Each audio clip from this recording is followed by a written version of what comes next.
Donc là, nous accueillons donc, à la fois donc, Christian Labbé et, je vous en prie, approchez-vous, et Philippe Zoulaïka qui vont nous parler d'une opération à Reims. Là, ce sont seulement, entre guillemets, 200 logements, mais c'est déjà une échelle assez impressionnante, et qui avait été construit en 1986 par l'agence Labbé et qui ont été réalisés par Philippe Zoulaïka. Donc on va vous présenter une opération de rénovation thermique d'un bâtiment à Reims. Je n'ai rien fait sur cette rénovation, je suis seulement l'auteur du projet initial. Il me semblait important d'apporter mon témoignage. Je voudrais déjà dire, et je crois qu'il y a des élus ici, la première chose qu'il faut faire quand vous avez une opération de rénovation, je parle maître d'ouvrage et élu, la première préoccupation, c'est de s'intéresser à l'auteur du projet. C'est pour faire une rénovation, il faut un bâtiment. Ce bâtiment, en principe, il faut un architecte. Et vous allez me dire, c'est un peu banal, je vous des portes ouvertes, c'est pas vrai. Moi, tous mes bâtiments qui ont été rénovés, j'ai jamais été prévenu. Et ici non plus. On va expliquer pourquoi. J'ai un bâtiment qui a été démoli. J'ai vu le tas de ruines après, je n'étais pas prévenu. À Paris, j'ai eu un bâtiment pour des sans domicile fixe qui a été mis au concours, et mes confrères m'ont appelé en me disant c'est bizarre, tu n'es pas dans le coup. Et à Reims, même phénomène, j'apprends par la bande que ce bâtiment allait être rénové. C'est le bâtiment qu'on va voir. J'étais absolument fou furieux. J'ai été voir le directeur de l'office, et là il y avait deux solutions. Soit c'était la bagarre, pour un avocat et tout qui s'ensuit, ça me semblait difficile, et j'ai proposé de faire un cahier des charges pour expliquer le projet, expliquer comment le projet avait été fabriqué, quelles étaient les règles de composition du bâtiment, parce qu'en architecture aussi on peut avoir des règles de composition. Ce document a été donné aux trois candidats, et ça a pu faire l'opération qu'on va voir. Donc c'est un projet qui se situe à Reims. Tiens, ça marche pas. C'est bien? Non. C'est quoi? Marche pas.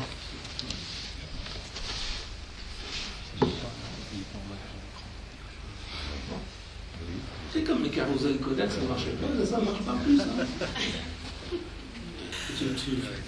Donc là, c'est une photo pour vous montrer que c'était il y a un siècle, c'était il y a 1000 ans. C'est une photo du site, donc c'est les anciens abattoirs de Reims, qui est une poche assez proche, à 1 kilomètre près du centre-ville, où il y avait les anciens abattoirs. Et le quartier s'appelait la Porte de Paris, parce qu'il y avait la Porte de Paris qui était un octroi, la ZAC des bons malades, parce que les gens venaient le petit matin siroter un peu de sang de bœuf pour se faire la santé. Donc en 1981, il y a eu un concours sur ce site, là, on voit. Et ça, c'est notre proposition. C'est-à-dire qu'il nous a semblé, et ça, je viens par rapport au thème de la journée, on se contrefichait complètement de la thermique. Ce n'était pas l'objet de notre recherche à l'époque. Notre recherche, elle était sur l'urbain.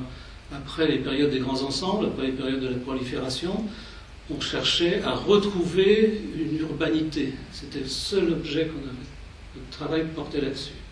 Et ici, on voit sur ce schéma d'origine, ce qu'on avait voulu faire, c'est le terrain était bordé d'une voie ferrée et d'une bretelle d'autoroute, et donc il nous semblait intéressant de faire une poche, un espace public branché sur la rue, une avenue assez importante de Reims, et que tout le monde ait vue sur la mer, vue sur la mer, vue sur la ville. Donc on n'avait pas un tissu, on faisait un espace public. Donc là, on voyait la maquette du concours. Le concours portait sur 500 logements. Et le lauréat gagnait la première tranche qui était 200 logements. On voit en blanc la modification qu'on a apportée, pour revenir un petit peu en arrière, sur c'est cette partie, là, vous voyez la partie est un peu différente. Donc on a retravaillé et on a fait ces trois bâtiments qui, à l'époque également, parce que quand je parlais de recherche urbaine, il y avait deux tendances à l'époque. Il y avait la tendance qu'on va dire Maurice Hulot, Huette, qui était la reproduction de la ville, et une autre tendance pour laquelle on participait, qui était de réinventer des espaces, de nouveaux espaces, en référence sans doute à d'anciens, mais qui n'étaient plus, on n'était pas dans l'imitation, on était dans la création, la recherche d'espaces, de nouveaux espaces. Et on voit ici que le frottement, c'est plutôt un frottement entre des bâtiments, toujours avec des prospects qui sont tout à fait réglementaires, mais c'était une recherche de typologie et de forme urbaine. Donc là, voilà l'espace. On est dans l'espace central qui est bordé par ce bâtiment sérieux et avec une terrasse, la terrasse que l'on voit ici, cette terrasse avec des panneaux de façade dont on va parler pour la rénovation tout à l'heure, des panneaux de façade qui ont été faits sur mesure, qui étaient faits en béton sur des pots en latex. Pour la petite histoire, l'espace, on a totalement raté notre coup. C'est-à-dire que le changement municipal qui est venu juste après nous a bloqué l'opération. C'est-à-dire que l'idée de l'espace, de créer un espace public, fait qu'on a fait une barre. Pour tout le monde, on a fait une barre. On n'a pas fait un espace. Parce que la municipalité n'a pas voulu poursuivre l'opération. Voilà. Donc ça, c'est un travail de modénature de nos façades. Et quand j'ai donné le cahier des charges et la règle de composition, j'ai insisté sur un certain nombre de choses. Donc la première chose, quand je dis qu'il y a des règles dans un bâtiment, des règles de composition, il y avait une règle du 54 cm. 54 cm multiplié par 5, ça fait 2,70 m. 2,70 m, c'est une hauteur d'étage. Et 5, c'est un nombre impair. Ce qui fait que la modulation se retrouve de 2 niveaux à 2 niveaux. D'accord ? Modulo 2, en mathématiques, on appelle ça modulo 2. Ça se répète et donc ça crée une sous-échelle du bâtiment. Et ça, il me semblait important de le dire.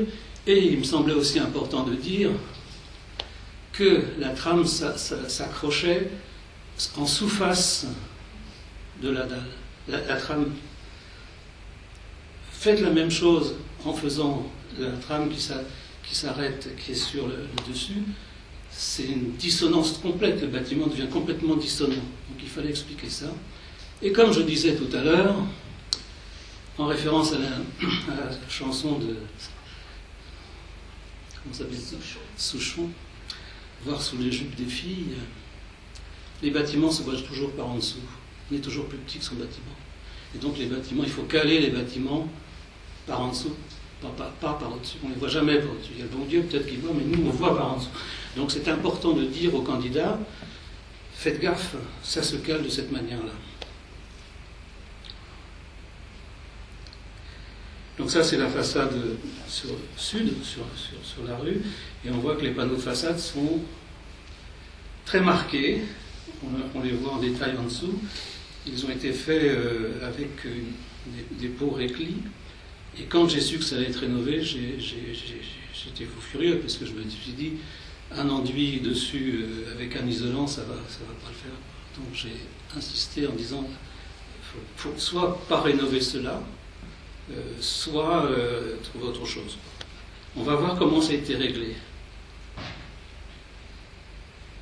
Et ensuite, donc, on avait un gros bâtiment et les deux bâtiments là qui flirtaient ensemble. On les voit ici. Donc, le matériau, c'était du carrelage, et ça, pour le coup, ça a pris un petit coup de vieux quand même. Ça a pris un coup de vieux. Le carrelage se décolle. Donc, il y avait des reprises qui étaient un peu très très moyennes. Et puis, quand j'ai pu expliquer le projet à mes confrères, je leur ai dit, s'il vous plaît, essayez de cacher quelques défauts, notamment ce côté un peu postmoderne des moustaches que vous voyez en bleu là, qui descendent comme ça, un petit peu poste. Et je me suis dit, cachez-moi ça. Donc, cette rénovation permet comme ça d'arranger un peu les choses. On va continuer. Donc là, ces bâtiments, eux, étaient beaucoup plus faciles à rénover parce qu'ils étaient avec ils étaient plus traditionnels. Donc l'isolation par l'extérieur était possible. Par contre, on va passer à l'arrière du grand bâtiment. Et là, c'était beaucoup plus compliqué parce qu'on avait il n'y avait pas un plan, on n'avait pas un plan de façade. Le plan de façade qui était en haut, le principe c'était le palais des doges, c'est-à-dire que la masse est en haut et le bas est léger. C'est l'inverse d'un bâtiment traditionnel. Et donc on se retrouvait en haut avec des surfaces qui devaient être isolées, parce qu'elles étaient habitables, et d'autres parties qui ne l'étaient pas, notamment donc cette grande colonnade qu'on va voir en détail après. Et là, il fallait essayer de trouver quelque chose. J'étais pas d'accord pour que ça soit isolé par l'extérieur. Les architectes l'ont fait quand même. Et fin de compte, ils l'ont bien fait. Et ça rentre, on va voir, ça rentre tout à fait bien dans la modénature de façade. Ce qu'on voit ici, le travail qui était fait, c'est qu'il y avait une épaisseur de façade et un jeu de pliage qui montre pour mes amis qui connaissent un peu. J'avais fait comme un stage assez long chez Simounet. Et ce pliage qui donne de l'épaisseur à la façade, c'est que les tablettes sont des tablettes qui sont horizontales, qui font 60 cm, et les petits motifs que vous voyez sous les balcons permettaient aux enfants de voir, d'une part, de cacher les vieux frigos qu'on met en général dans les logements sociaux, il y en a bien souvent, sur les terrasses, donc on masquait un peu le bordel, mais en même temps on laissait aux enfants la possibilité de voir à l'extérieur.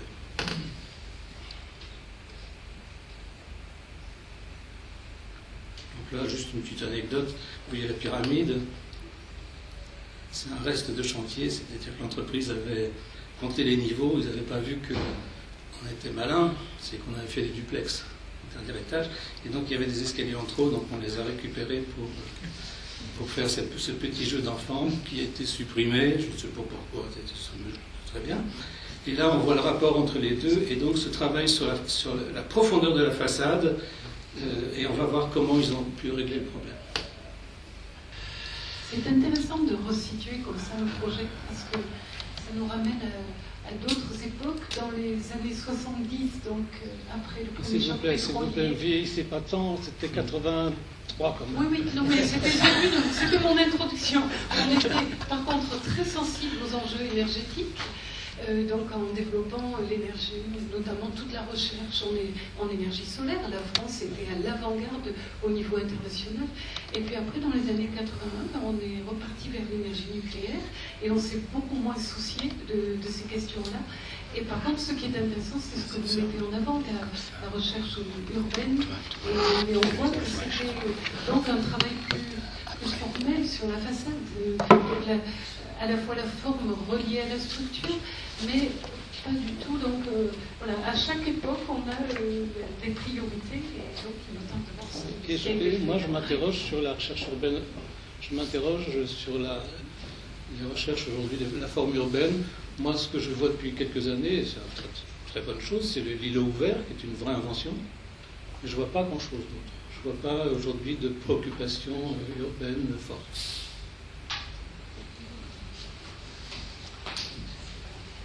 Bonjour à tous, Philippe Zuleika, Tunno Zuleika, architecte à Reims. Donc je vais vous présenter la façon dont on a abordé le problème que vous a présenté Christian et à quel résultat on est arrivé sur ce projet qui était effectivement assez difficile, assez exigeant et sur lequel on a beaucoup transpiré. D'abord un mot sur la procédure qui était un petit peu particulière. Donc en 2014, le bailleur social Reims Habitat lançait un concours sous forme de conception-réalisation pour rénover non pas un seul bâtiment ou un seul site, mais 3 sites situés tous les 3 à Reims, mais qui n'avaient rien à voir les uns avec les autres, donc 3 résidences qui faisaient partie de leur patrimoine et qui avaient pour seul point commun que c'était finalement les 3 projets bizarres, dont ils ne savaient pas quoi faire, comment les rénover, ou qui étaient architecturalement souvent des œuvres assez intéressantes, mais qui ne se pliaient pas, on va dire, au modèle habituel de rénovation que Reims Habitat avait l'habitude de traiter, souvent d'ailleurs en interne, sans forcément de maîtrise d'œuvre. Et donc pour ces trois dossiers assez exigeants, sur lesquels il y avait également une problématique de délai, ils ont fait le choix de lancer une procédure de conception-réalisation, avec une particularité qui nous a beaucoup aidé, c'est que il fallait que l'entreprise mandataire du groupement assure également l'accompagnement social des résidents des différents projets. c'est-à-dire gérer en fait, ce que ça veut dire, c'est gérer les locataires qui donnent des difficultés pour laisser accès à leur logement, soit parce qu'ils sont âgés, ils ont des difficultés diverses, ou parce qu'ils vivent un peu en marginalité. Et donc on avait dans notre mission, en tout cas il y a un bureau d'études qui était dédié à ça, de gérer en fait toutes ces problématiques sociales au fil de l'opération. Donc les 3 sites ensemble cumulaient quasiment 500 logements. Donc ça a été, la phase concours elle-même a été une épreuve, il y a eu 3 rendus successifs, c'était quasiment un dialogue compétitif. Et Reims Habitat souhaitait qu'on rende à chaque fois un projet avec des options, des variantes multiples, des variantes techniques, mais aussi des variantes architecturales, ce qui était très complexe, puisque le maître d'ouvrage voulait pouvoir choisir la couleur des enduits, la forme des cassettes métalliques en façade. Donc en fait, on avait, jusqu'à ce qu'on soit lauréat, on n'avait pas la certitude, on ne savait pas en fait quel projet exactement allait gagner, même parmi ceux qu'on avait dessinés, ce qui était assez compliqué. Bon, finalement, on a été déclaré lauréat fin 2014 et on a pu discuter de façon assez constructive avec le bailleur et on s'est mis d'accord sur les options à retenir de façon impérative pour réussir l'opération, notamment sur celle-ci. L'équipe sur ce dossier, c'était celle-ci, donc l'entreprise mandataire c'était Bouygues Construction. Donc nous, Thierno Ballanzulica, architecte, maître d'œuvre. On était accompagné par un bureau d'études strasbourgeois qui a été assez efficace, Solarosbauen, pour toute la partie thermique, qui était un des enjeux essentiels sur les 3 dossiers. Et puis l'accompagnement social était réalisé par une association rémoise, la Maison de l'Enfance. Le programme du maître d'ouvrage sur la rue des Montmalades, le dossier de la rue des Montmalades, c'était 3 points principaux. C'était d'abord améliorer les performances thermiques. L'objectif, c'était de diviser quasiment par 2 les consommations énergétiques des logements. On verra qu'une des particularités de l'opération, c'est que le choix de chauffage qui avait été fait à l'époque, c'était un plancher chauffant électrique collectif, sans régulation, on va dire avec une régulation qui était défectueuse ou inadaptée. Ce qui fait qu'en plein hiver, souvent on avait le plancher chauffant qui marchait à plein régime et la moitié des fenêtres de logement étaient ouvertes parce que les gens crevaient de chaud à l'intérieur et il n'y avait pas possibilité de réguler. Et ça, c'était une des principales difficultés à résoudre puisque la source énergétique du projet, c'était l'électricité. Deuxième objectif, c'était évidemment de préserver la qualité architecturale, même si pour le maître d'ouvrage, je pense que ce n'était pas forcément la priorité initiale, et même clairement pas, puisque effectivement, c'est assez tardivement qu'ils se sont interrogés sur l'opportunité de contacter l'architecte d'origine du projet. Et enfin... C'est moi qui les ai contactés. Effectivement. Et troisième et dernier point, il y avait également la nécessité de résidentialiser, en tout cas, non, c'est comme ça qu'on l'a interprété, on essaie de privatiser certaines surfaces à rez-de-chaussée du projet pour donner des terrasses privatives, des jardins aux appartements du rez-de-chaussée et de végétaliser les abords qui étaient très très minéraux dans le projet d'origine. En tout cas, on essaie d'éviter la résidentialisation au sens où la demande initiale, c'était mettre une clôture autour du projet et finalement faire disparaître la porosité de l'îlot qui fonctionnait pourtant bien, mais qui n'était pas forcément dans le souhait du maître d'ouvrage aujourd'hui. Mais on a réussi finalement à préserver l'essentiel des qualités initiales. Sur la résidentialisation, justement, notre analyse et nos objectifs, on les a résumés sur ces 4 diagrammes. Le premier objectif, c'était de valoriser les éléments structurants du projet.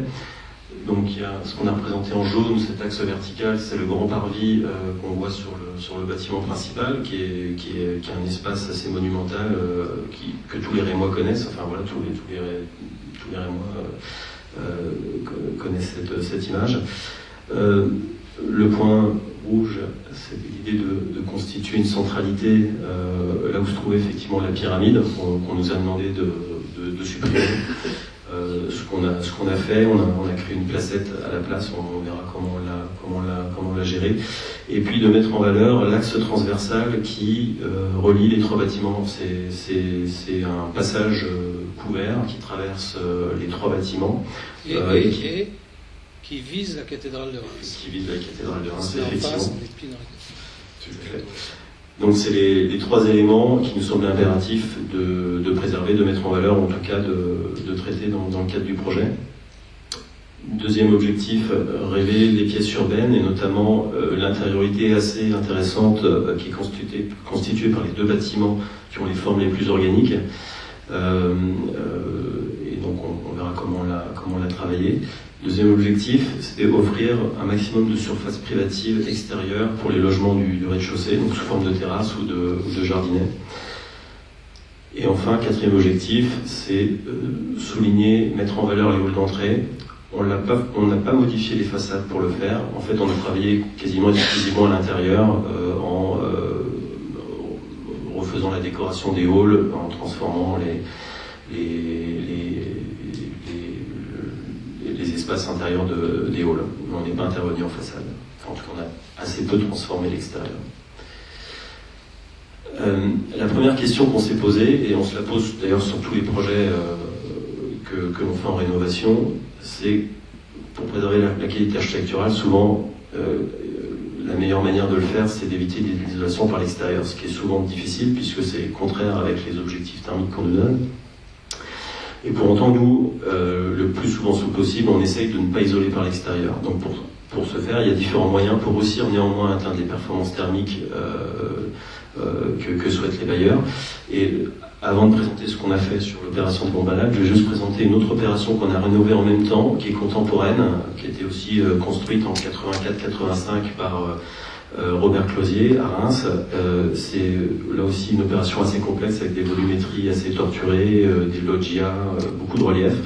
Et en travaillant uniquement sur la modernisation du système de ventilation, sur l'isolation des toitures terrasses, des menuiseries extérieures, on a pu éviter de toucher aux modélisatures des façades, ce qui nous a permis de garder quasiment tout le budget, qui n'était pas énorme, pour créer des balcons, créer des jardins d'hiver, créer des espaces extérieurs, résidentialiser dans le bon sens du terme l'ensemble de l'opération en lui donnant des qualités qu'elle n'avait pas initialement. Donc les éléments architecturaux intéressants, on les voit sur l'image suivante. Il y a beaucoup de détails de ce genre, bon, très postmodernes, mais qui sont en même temps très beaux, très qualitatifs, qu'on a pu préserver justement en évitant l'isolation par l'extérieur. On a pu aussi du coup offrir des balcons aux logements qui n'en avaient pas, comme on voit sur l'image qui est derrière moi, et des jardins, des terrasses privatives qui existaient de façon incomplète ou de façon pas forcément très, très utile pour les logements de rez-de-chaussée. On a ajouté des jardins d'hiver sur les façades sud, comme l'image qui est derrière moi. Voilà. Donc ça, c'est la stratégie qu'on essaie de développer au maximum. Bon, malheureusement, dans le cas de l'opération de la rue des Montmalades, c'était techniquement vraiment impossible au vu de l'objectif à atteindre. Et donc, toute la difficulté architecturalement, ça a été de réussir à trouver une écriture architecturale nouvelle qui rende hommage au projet initial, mais sans forcément limiter, et tout en révélant les qualités d'origine essentielles. La thermique, l'objectif qui nous était donné, c'était d'atteindre l'étiquette C, ce qui correspondait à diviser à peu près par deux, plus que par deux, les consommations énergétiques initiales. Les bâtiments existants, c'était de la construction assez traditionnelle, la maçonnerie isolée par l'intérieur. La particularité, j'en ai parlé, c'est le mode de chauffage, donc des planchers électriques sans régulation collective, qui posaient des difficultés de surconsommation et puis d'incapacité aussi à individualiser les consommations. Ça, c'est le tableau qui résume les solutions de base que l'on a rendues. Donc les solutions de base, c'est les 5 premières lignes blanches. Ensuite, les 2 lignes centrales sont la solution de base pour le mode de chauffage. Et en dessous, les 3 lignes blanches et la ligne bleue sont les variantes que l'on avait étudiées. L'idée initiale, c'était de finalement garder l'électricité comme source d'énergie et d'installer des panneaux rayonnants dans les logements. Bon, ça s'avérait en fait très coûteux et le temps de retour sur investissement en fait était très important. Et l'option qui a été finalement retenue, c'est la dernière, c'est la création de chaufferies gaz collectives sur le toit des bâtiments pour finalement faire une nouvelle distribution de chauffage sous forme de radiateurs plus classique à l'intérieur des logements. Donc c'était une solution qui était assez lourde, puisqu'il fallait à la fois construire ces chaufferies sur le toit et puis intervenir dans tous les logements pour installer des radiateurs. Néanmoins, c'était une solution qui était, si on raisonne en coût global et en temps de retour sur investissement, qui était la solution la plus intelligente, puisque le coût d'investissement, on le voit, est nettement plus élevé pour le gaz sur ce tableau. Par contre, les coûts d'exploitation sont nettement inférieurs. Les coûts d'exploitation annuels sont de 100 000 euros inférieurs. Ce qui fait que le temps de retour sur investissement, si je le relis là, ouais, on est à, je crois, 9 ans pour la solution gaz contre 18 pour la solution électricité. Et donc c'est finalement la solution gaz qui a été retenue au fil des discussions lors du concours avec le maître d'ouvrage. Donc là, c'est la présentation des bilans thermiques par bâtiment. Et donc, on voit qu'on a divisé par plus que 2 les consommations énergétiques entre l'existant et la solution de base qui a été retenue. On a étudié des solutions BDC, et même certaines encore plus avancées, mais financièrement, le maître d'ouvrage a fait le choix de ne pas aller plus loin que le minimum réglementaire. Je vais vous présenter maintenant quelques images du projet. Donc, ça, c'est le plan base de l'opération. Alors, sur les espaces extérieurs, on voit les différents éléments que j'ai présentés tout à l'heure. La centralité, donc c'est la placette carrée qui est ici.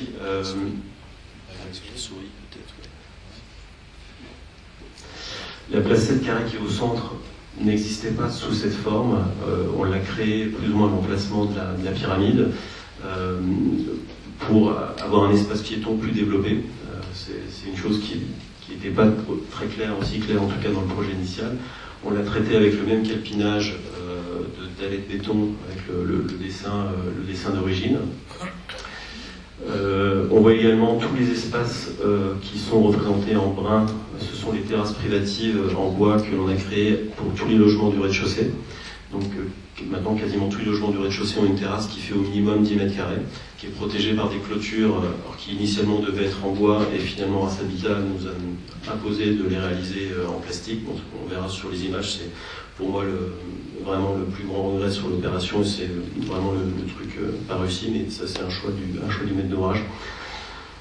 Et on voit également sur cette image, on a altéré le calpinage initial du banc parvis par ces bandes ici aléatoires au droit des halls d'entrée et au droit du grand passage qui relie les 3 bâtiments pour marquer les 4 entrées principales du site.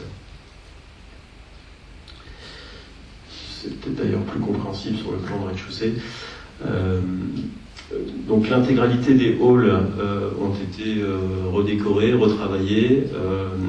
Alors pas de manière aussi ambitieuse qu'on l'avait imaginé initialement, mais en tout cas ça a été fait. Ce sont des halls assez intéressants puisqu'ils sont la plupart traversants, je crois qu'ils sont tous traversants.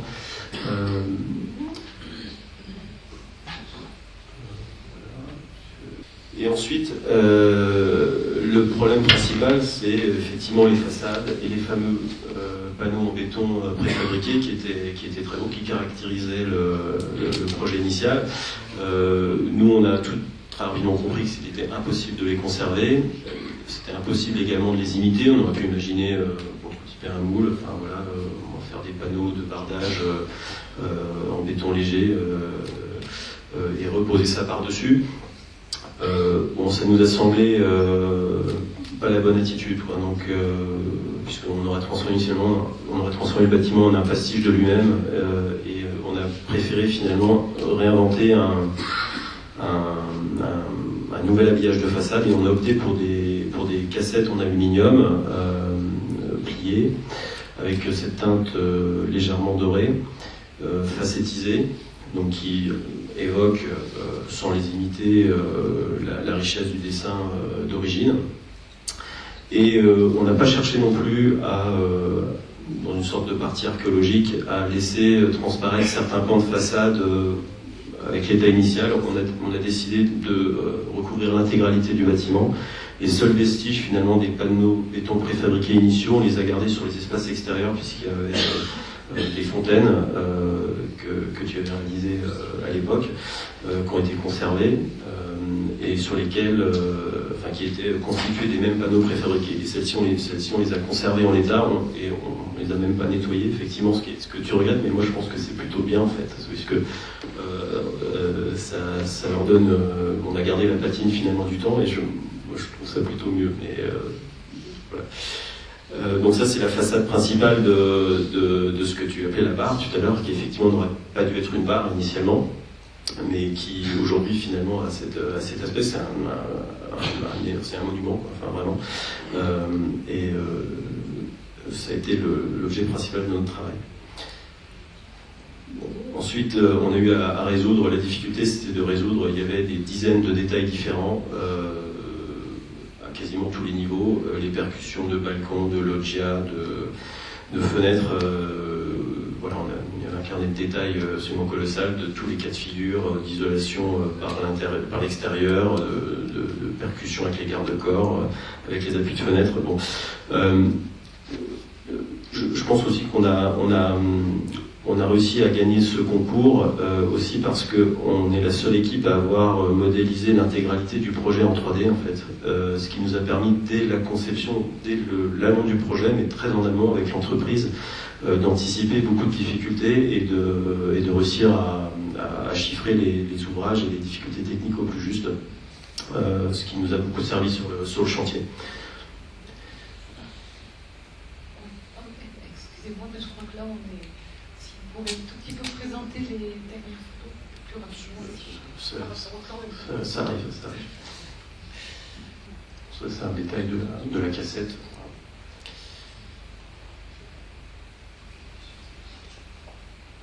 Et on voit ici les fontaines et les jardinières qu'on a laissées en l'état d'origine sans les nettoyer. Et on retrouve les panneaux béton préfabriqués.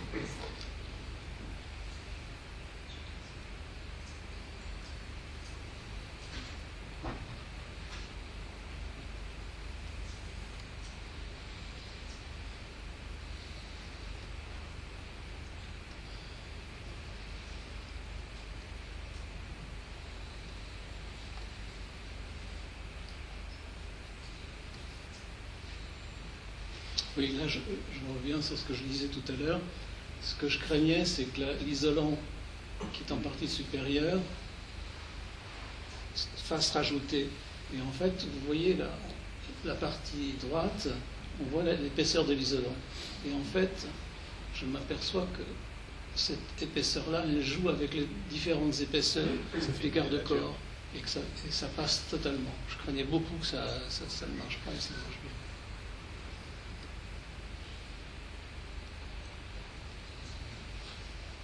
Bon, la grande différence aussi, c'est qu'il y a une seule couleur. Oui, c'est vrai qu'on s'est permis de simplifier la colorimétrie générale. C'est une bonne chose. Et vous voyez les moustaches là qui ont disparu.